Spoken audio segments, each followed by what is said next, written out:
Bonjour, ici Anna Sambelli et nous voici arrivés au jour 6. Alors imaginez par exemple que on vous propose la sortie d'un super film, vous êtes très enthousiaste, ça vous plaît d'avoir de la nouveauté, et puis au moment où le film sort, eh bien c'est le grand bleu. Et là, à l'intérieur de vous, le taux vibratoire chute parce que tout cet enthousiasme que vous aviez pour la nouveauté, tout d'un coup, s'effondre.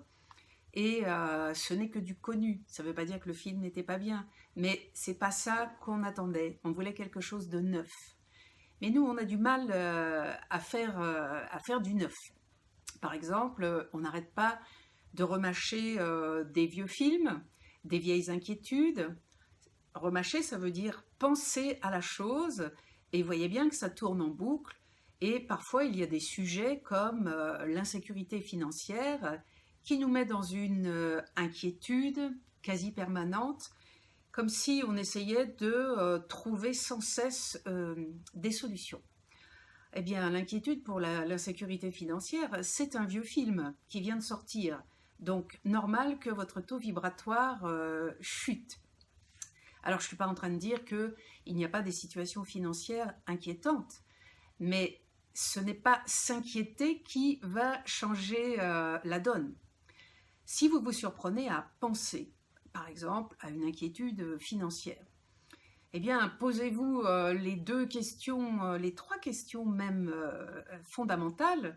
La première, c'est comment est-ce que je peux poser un acte dans l'objectif peut-être de gagner plus d'argent. Le deuxième, c'est comment je peux poser des actes peut-être pour moins dépenser.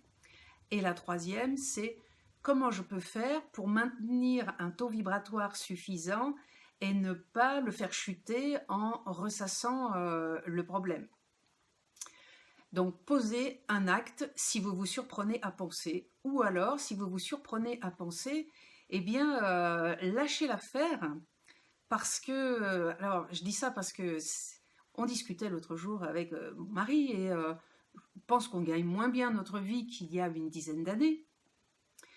Et je lui disais, mais souviens-toi, on gagnait bien notre vie, mais on habitait une maison qui était un vrai gouffre au niveau du chauffage, c'est-à-dire qu'on remplissait 3 fois la cuve, donc c'était des milliers d'euros. Donc chaque fois qu'on l'avait rempli 2 fois, ça allait à peu près au niveau financier, et quand c'était l'heure de payer la 3e, ben là on était short, on ne savait pas si on allait pouvoir la payer. Et je trouve ça formidable parce qu'il y a 10 ans, même si on gagnait très bien notre vie, on avait finalement des frais qui faisaient qu'on était dans l'inquiétude et que 10 ans plus tard, rien n'a changé. Donc c'est bien parce qu'il y a quelque chose qui n'a pas bougé à l'intérieur. La vérité, et ça je l'ai vu avec des tas d'élèves, de stagiaires ou de clients, c'est que si vous gagnez quelques centaines d'euros par mois, vous êtes toujours à 100 euros près. Si vous gagnez quelques milliers d'euros par mois, vous êtes toujours à 1000 euros près. Et si vous gagnez quelques dizaines de milliers d'euros par mois, vous seriez toujours à 10 000 euros près.